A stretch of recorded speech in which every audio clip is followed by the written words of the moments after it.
Welcome to comrade Telugu news channel కి స్వాగతం. ముందుగా హెడ్లైన్స్. రాహుల్ ని అరెస్ట్ చేసే దమ్ముందా?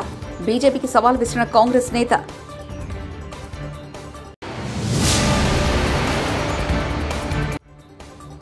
విద్యా వైద్యానికి ప్రభుత్వం పెద్దపీట. మంత్రి శ్రీనివాస్ రెడ్డి.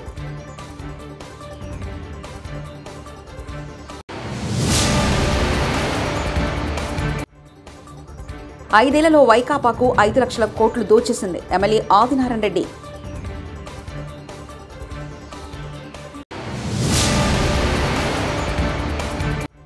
ఏపీకి కొత్త పరిశ్రమలో ఆహ్వానిస్తున్నాం కేంద్ర మంత్రి Srinivas Varma.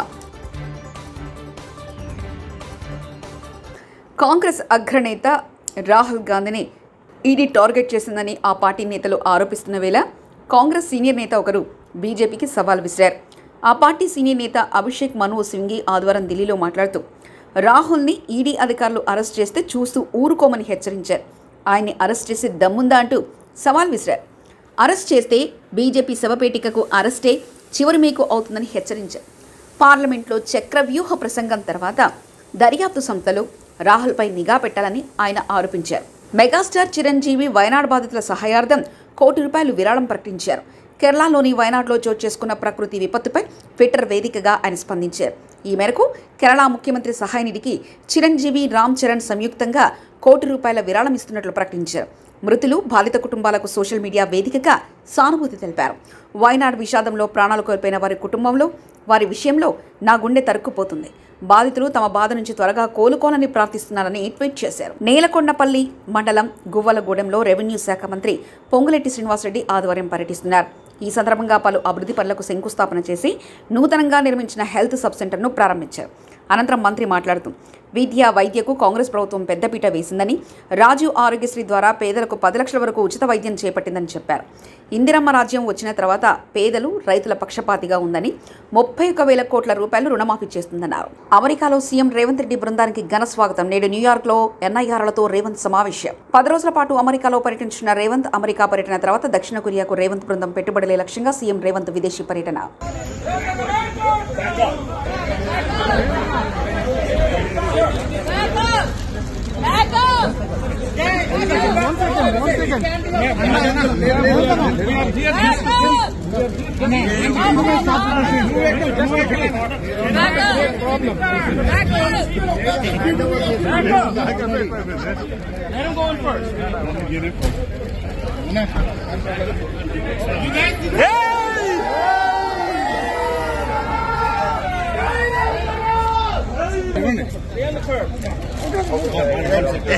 Hello. Behind the barrier. Back up.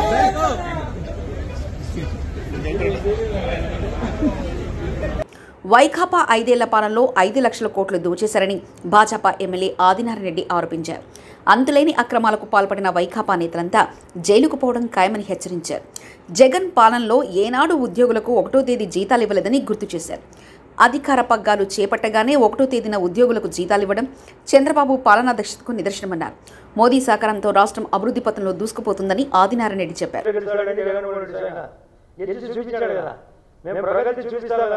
ఈ రాష్ట్రంలో మొన్ననే ప్రధానమంత్రి గారు పోలవరానికి మాదే బాధ్యత, కట్టించే బాధ్యత కేంద్రం. అమరావతికి ఫస్ట్ దశ 15,000 కోట్స్, దశల వారీగా అది పూర్తయ్యేంత వరకు వస్తూనే ఉంటుంది. రైల్వే జోన్ క్లియర్ అవుతుంది. వైజాగ్లో స్టీల్ ఫ్యాక్టరీ ఆగుతుంది. కడపలో స్టీల్ ఫ్యాక్టరీ వస్తుంది. అక్కడ ఆన్ కడపలో స్టీల్ ఫ్యాక్టరీ, ఇక్కడ పోకుండా అక్కడే ఆగుతుంది వైజాగ్లో. నేషనల్ హైవేలు రాబోతున్నాయి. వెమ్మసాని చంద్రశేఖర్ గారు చెప్పిన ప్రకారం మన రాష్ట్రానికి ప్రధానమంత్రి ఆవాస్ యోజన కింద గతంలో 1,50,000, ఇప్పుడు 2.5 లక్ష. State government 1,00,000.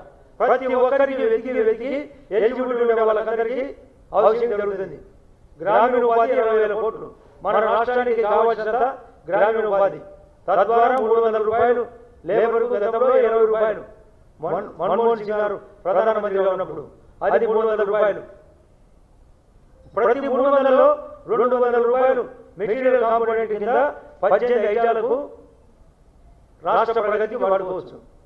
అందులో సిమెంట్ రోడ్లు ఉంటాయి, డ్రైనేజ్ ఉంటుంది, ప్లే గ్రౌండ్ ఉంటుంది, స్కూల్ బిల్డింగ్ ఉంటుంది, సచివాలయం ఉంటుంది, రైతు భరోసా కేంద్రం ఉంటుంది, లైబ్రరీ ఉంటుంది, ఆరోగ్య కేంద్రం కూడా ఉంటుంది, గ్రావెల్ రోడ్స్ కూడా ఉంటాయి, చెట్లు నాటేది కూడా ఉంటుంది కార్యక్రమం. నిన్న కూడా ఆయన చెప్తున్నాడు, ప్రధానమంత్రి ఆవాస్ యోజన కానీ మరియు గ్రామీణ ఉపాధి పథకం కానీ కావాల్సినంత నిధులు ఇస్తాం రాష్ట్రానికి అని. రామ్మోహన్ రెడ్డి గారు ఏవియేషన్ మంత్రిగా ఉన్నాడు. నిన్న కూడా చెప్పినా మనకు విమానాశ్రయాల అభివృద్ధి కానీ కడప నుంచి మహానుభావుడు పుణ్యవాణి కడప టు హైదరాబాద్కు కావాల్సిన ఉడాన్ షెడ్యూల్ మీద డబ్బులు కట్టకపోవడం వలన ఆగింది. సిగ్గు లేకుండా కడప నుంచి హైదరాబాద్కు ఫ్లైట్ తిరగకుండా చేసిన ఏకైక వ్యక్తి జగన్మోహన్ రెడ్డి గారు. అది తిరిగి పునరుద్ధరణ జరగబోతుంది. రామ్మోహన్ రెడ్డి గారు ఆంధ్రప్రదేశ్ నుంచి తరలిపోయిన పరిశ్రమలతో సంప్రదింపులు చేస్తున్నామని కేంద్ర సహాయ మంత్రి భూపతిరాజు శ్రీనివాస్ వర్మ తెలిపారు. కొత్త పరిశ్రమలను రాష్ట్రానికి ఆహ్వానిస్తున్నామన్నారు. ఆదివారం వీఐపీ ప్రారంభ విరామ దర్శన సమయంలో ఆయన తిరుమల శ్రీవారిని దర్శించుకున్నారు. తిరుమల తిరుపతి దేవస్థాన ఆలయ అధికారులు ఆయనకు స్వాగతం పలికి దర్శన ఏర్పాట్లు చేశారు. దర్శన అనంతరం మీడియాతో మాట్లాడిన శ్రీనివాస్ వర్మ రాష్ట్రానికి 5 ఏళ్లు పట్టిన గ్రహణం వీడి కూటమి ప్రభుత్వంతో మంచి రోజులు వచ్చాయన్నారు. ఏదైతే ఎన్డీఏ ఆధ్వర్యంలో కేంద్రంలో నరేంద్ర మోడీ గారి నాయకత్వంలో, రాష్ట్రంలో చంద్రబాబు నాయుడు గారు, పవన్ కళ్యాణ్ గారి నాయకత్వంలో, ఎన్డీఏ పక్షాల కూటమి ఆధ్వర్యంలో భారతదేశం అదేవిధంగా ఆంధ్రప్రదేశ్ త్వరితగతిన పెద్ద ఎత్తున అభివృద్ధి చెందాలని భగవంతుడిని ప్రార్థించడం జరిగింది. భారతదేశం అతి త్వరలోనే మూడవ ఆర్థిక వ్యవస్థకు చేరాలని, అలాగే గత 5 సంవత్సరాలుగా అభివృద్ధికి నోచుకున్నటువంటి ఆంధ్రప్రదేశ్ రాష్ట్రం రాబోయేటువంటి 5 సంవత్సరాల్లో పెద్ద ఎత్తున అభివృద్ధి చెందాలి.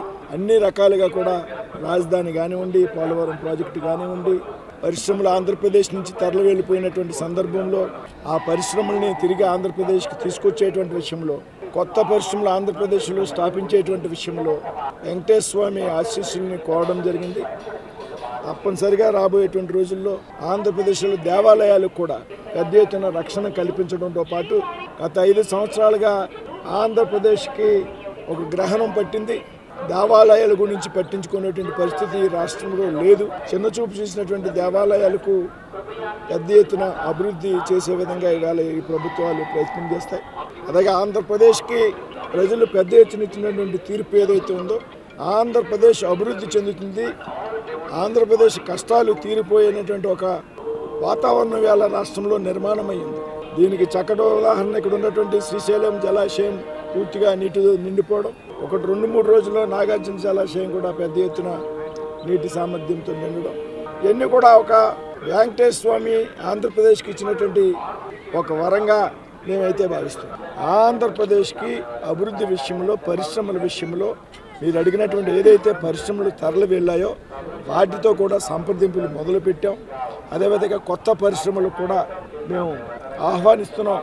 ఎవరైతే ఆంధ్రప్రదేశ్లో పరిశ్రమలు పెట్టాలనుకున్నారో దానికి సంబంధించినటువంటి అనుమతులు ఏవైతున్నాయో వాటిని సులభతరం చేయాలనేటువంటి ప్రక్రియని మేము ప్రారంభించాం. చేనేత వస్త్రాలను ప్రోత్సహించాలనే థీమ్తో విశాఖ బీచ్ రోడ్లో శారీ వాక్ జరిగింది. సుమారు 8,000 మహిళలు, యువతులు ఈ వాక్లో పాల్గొన్నారు. The spirit of Vizag society ఆధ్వర్యంలో జరిగిన ఈ కార్యక్రమంలో హోంమంత్రి వంగలపూడి అనిత ముఖ్య అతిథిగా పాల్గొని వాక్ చేశారు. మహిళలు చీర కట్టుకునే వేదికపై ర్యాప్ వాక్ చేశారు. ర్యాప్ వాక్లో గెలుపొందిన వారికి హోంమంత్రి అనిత బహుమతులు అందజేశారు.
కష్టపడి ఈరోజు మనందరికీ కూడా ఒక సాంప్రదాయాన్ని గౌరవించడమే కాకుండా ఇది భారతదేశ సాంప్రదాయం అని ఎన్ని ఇబ్బందులు ఎదుర్కొన్నా కూడా ముందుకు తీసుకెళ్తున్నారు.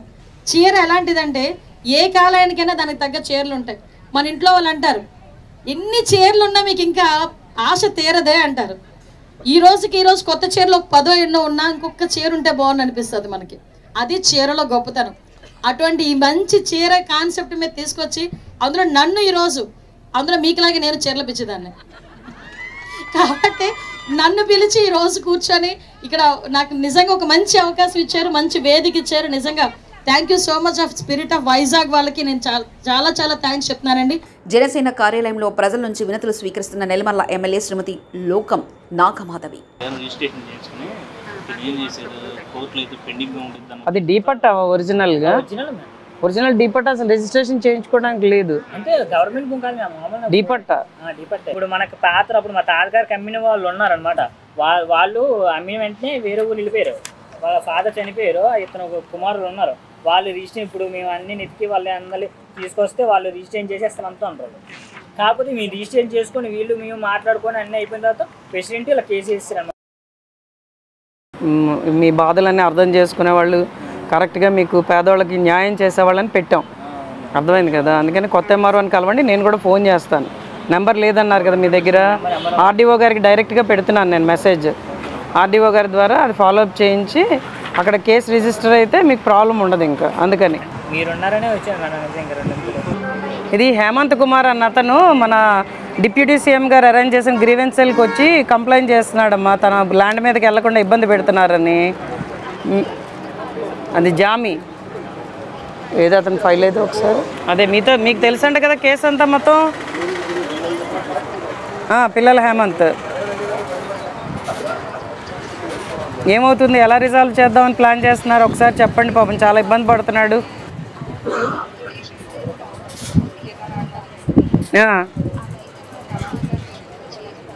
చేయిస్తారా కంపల్సరీగా మీరు?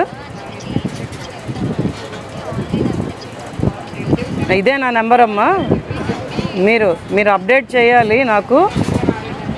సో ఒకసారి లైన్లో ఉండండి.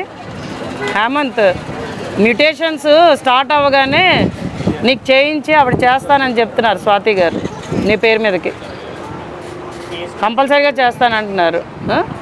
అప్పుడు కేసు ఆటోమేటిక్గా కొట్టేస్తారులే, అది పెద్ద ప్రాబ్లం ఉండదు, అది కొట్టించేద్దాం. ఆ కేసు కూడా కొట్టించేటట్టు చూడమ్మా. సివిల్ కేసు ఏదో ఫైల్ చేసి ఇబ్బంది పెడుతున్నాడంట కదా సర్పంచ్.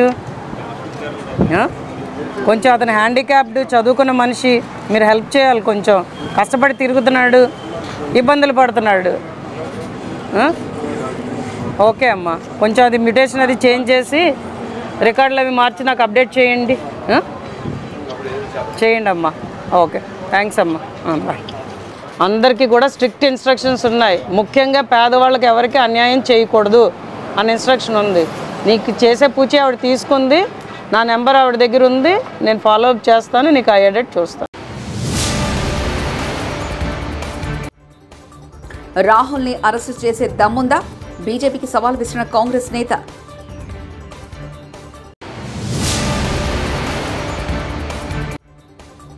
విద్యా వైద్యానికి ప్రభుత్వం పెద్దపీట, మంత్రి శ్రీనివాస్ రెడ్డి.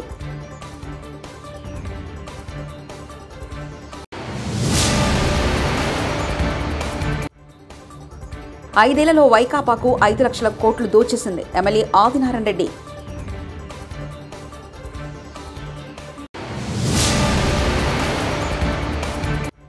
ఏపీకి కొత్త పరిశ్రమలో ఆహ్వానిస్తున్నాం కేంద్ర మంత్రి శ్రీనివాస్ వర్మ. ఇవి బులెటిన్ విశేషాలు. చూస్తూనే ఉండండి కామ్రేడ్ తెలుగు న్యూస్ ఛానల్ ప్రతినిధి ఒంటేరు రమేష్ చంద్ర పరకాల.